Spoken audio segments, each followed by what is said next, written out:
With summer break coming to a close, our daily rhythm is changing, so today I'm easing into a little back to school homemaking prep.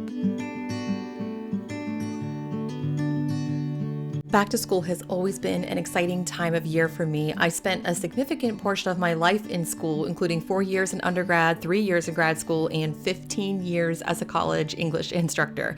So there's always been a lot of energy surrounding the start of a new academic year. And whether it was prepping for the school year professionally or now prepping for life with a small child in school, there are a few areas that always need attention when school starts: clothes, dinner, and snacks. This is a good opportunity to go through my child's clothes. So I am just taking everything out of her dresser drawers. So my 3-year-old and I share a closet right now. So I have her dresser in my closet. And what I like to do is just take everything out of her drawers and go through and make sure that everything that's in there is something that fits and is seasonally appropriate. My daughter's 3 and she's my only child. So I don't really need to make a lot of room for new school clothes. We're not quite there yet. I did buy her a couple of new things for the school year, but really this is just about starting fresh. The way we start the school year sets the tone. And honestly, most people watching this probably already know how to organize a dresser. So this isn't really about showing you how to do it. It's just reminding you to do it, because if you're like me, I just forget to do this sort of stuff. When I have clothes that I'm going to get rid of, one thing that I try to do is I try not to let it just sit around. I think it's really easy to say like, oh, well, I'll drop this off in the donation bin when I have a full bag or when I have 3 bags. As soon as I have a pile of things to get rid of, I put it in the car and I get rid of it that day. Now that's easy for me because I have a clothing donation drop off really close by and I pass it a couple of times a day often. So I just take it with me, but don't put it in the back of your car and then say you'll drop it off later when you pass that place later next week. Do it that day, because if you don't, there is a high likelihood you will forget to drop it off. And now you've just moved all of your junk from your closet to your car and you haven't actually gotten rid of it.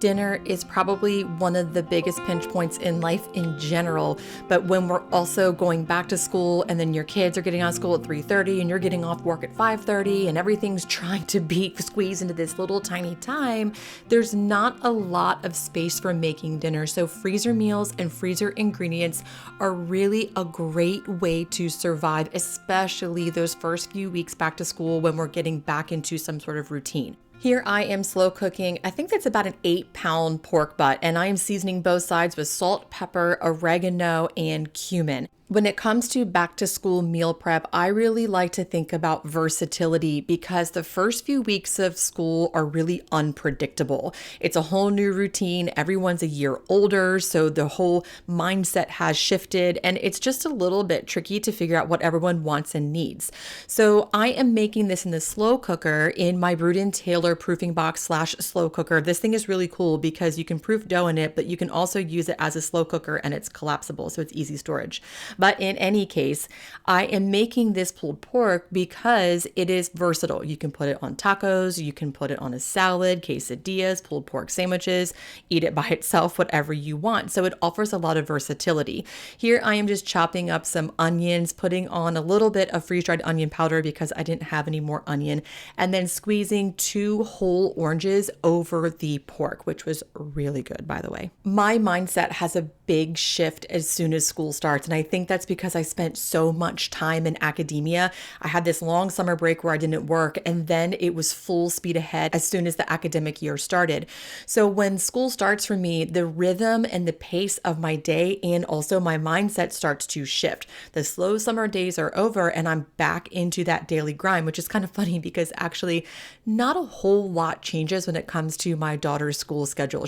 And this is the perfect time to bust out a slow cooker because it is so hands off. This took about 14 hours to cook. My husband is shredding it. This is later in the evening. And then I put it in the fridge overnight just to let it completely cool because you don't want to freeze anything that is still warm. And then I just pre-portion it into freezer bags. You can put as much or as little as you want in a freezer bag. I filled mine up, I think probably about a third in each bag. So that way I have some for dinner and for lunch. I don't mind having the same things for a couple meals in a row, and then I'm freezing it all together in one bag. As a family of 3, I can make about 6 recipes with this shredded pork, and I only had to spend about 10 minutes of hands-on time preparing it. So that's a huge win for back to school. It's not just the cooking part of meal prep and dinners that kind of get me in a bind during these back to school days. It's also grocery shopping. I used to really love going to the grocery store, but these days I just don't enjoy it. So I am reacquainting myself with grocery delivery. Now, I know this isn't an option for everybody, whether it's location or price. I scored a good deal with Instacart Plus, so I have been using that. And one thing that really helps when it comes to grocery delivery is to prep your cart in advance. So what I'm trying to do is all week as I run out of things or think of something that I need, I go right into Instacart, put it in the cart, and then Sunday just hit checkout and I am done and everything is delivered. So that way I don't have to think about making a big list at one time, and I don't have to worry about figuring out when I have time to run to the grocery store or to schedule a pickup.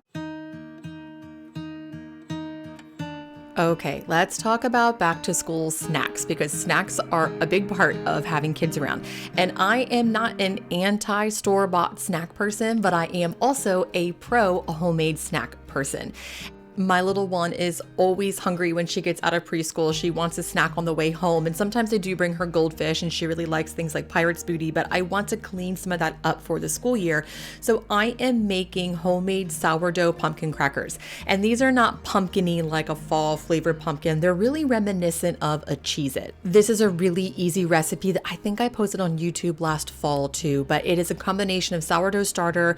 I just use old starter that I had sitting in the fridge, some pumpkin puree, all-purpose flour, butter, and salt. I definitely am always seeking ways to make dinner really fast, but I do have a little more patience for making homemade snacks because I don't make them all of the time. These are not hard to make by any stretch of the imagination, but they do take a little bit more time than opening, say, a box of Cheez-Its.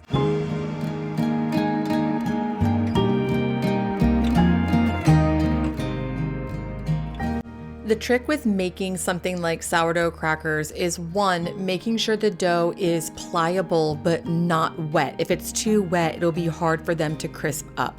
And then 2, make sure that you're rolling it really thin. So I find that if I separate the dough out into a couple of portions, so in this case, I divided it into 4 portions, and you can really roll it thin, like probably a 1/16 of an inch thin, because if it's too thick, it ends up more like a tortilla. And honestly, it's still good. It's just not a cracker. It's soft like a tortilla.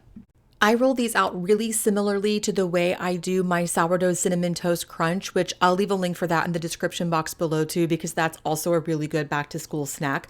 I put down some parchment paper and then I heavily flour the parchment paper and I roll the dough right out on that. 1, that helps with cleanup. The counter doesn't get messy, but 2, it makes it really easy to transfer that dough to the baking sheet. Here I am just brushing on a little bit of olive oil and sprinkling this with a little bit of sea salt. I like these with black pepper too, but lately my daughter's been really not into black pepper, even though she used to just eat it plain. I'm not sure why she ate it plain, and I'm also not sure why she doesn't like it anymore. But in any case, a little olive oil and salt will get the job done.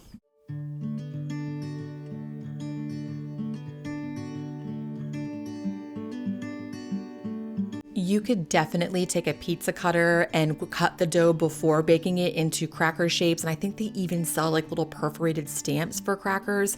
I don't do that. I just break them apart. You might call it lazy. I call it rustic. I don't know which one it is, but they taste the same either way. And it definitely works. And these are so good.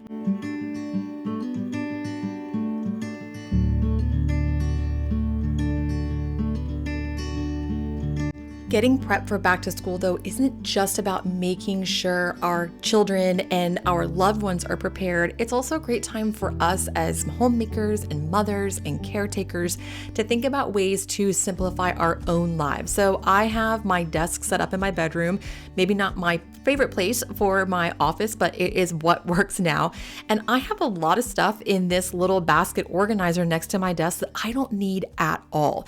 And so if we're talking about getting back into school, if we're talking about productivity, this is an opportunity for me to also clean out some of my mess. And what's hilarious is I got this huge box to put all of this stuff in that I thought I was going to have to get rid of. And it was only this tiny little amount of stuff, which is really a reminder that sometimes the messes that get in the way of our productivity are not as big as they seem.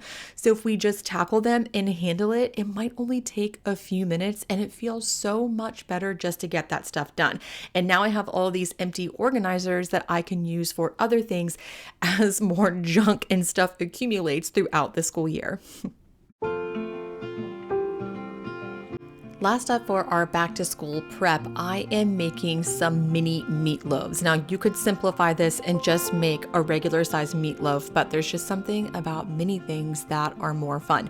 So I am making a quadruple batch of this because we're going to eat some for dinner this night, and then I'm also going to save the rest for busy school nights. Here I am just prepping some freeze-dried eggs. I usually use just regular old eggs for this, but I actually ran out of eggs, and the woman I get my eggs from won't be back in town until later in the week. So I'm just using the freeze-dried eggs. That's why I keep them on hand.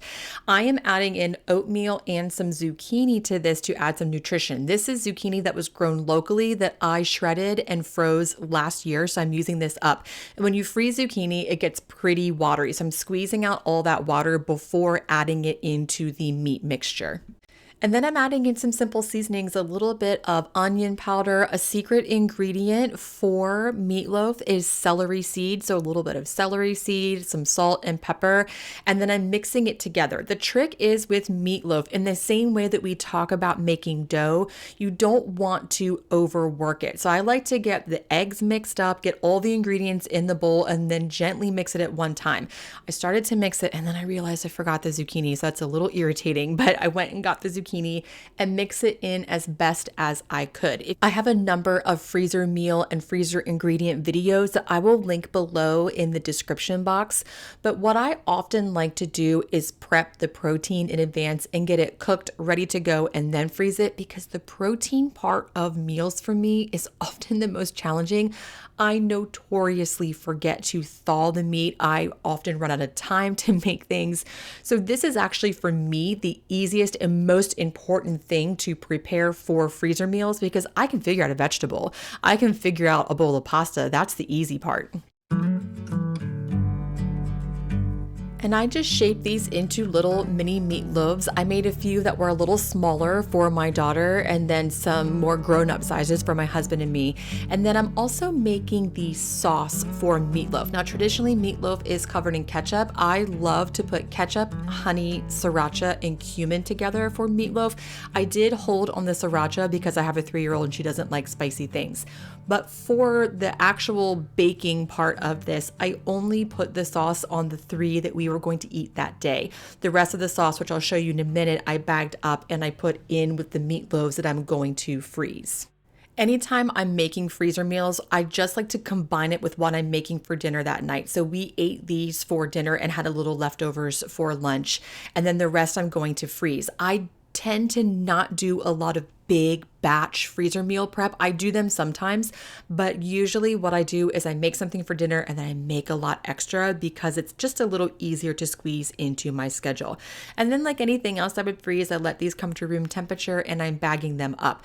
Now I double bag the sauce and put it right into that freezer bag. Saucy sort of things, they don't really reheat that well if they've already been cooked. So what I'll do is when it comes time to cook these, I'll thaw them, put the sauce on top of it, and then heat it in the oven that way. Back to school is an exciting time, but I also know that it can be a challenging and stressful time. I hope this has inspired you to think of ways to streamline your days, to bulk prep some food, and to make the back to school days a little bit easier. Thanks so much for stopping by Moon and Magnolia's YouTube channel, where we elevate the everyday from scratch and at home, and I'll see you again next time.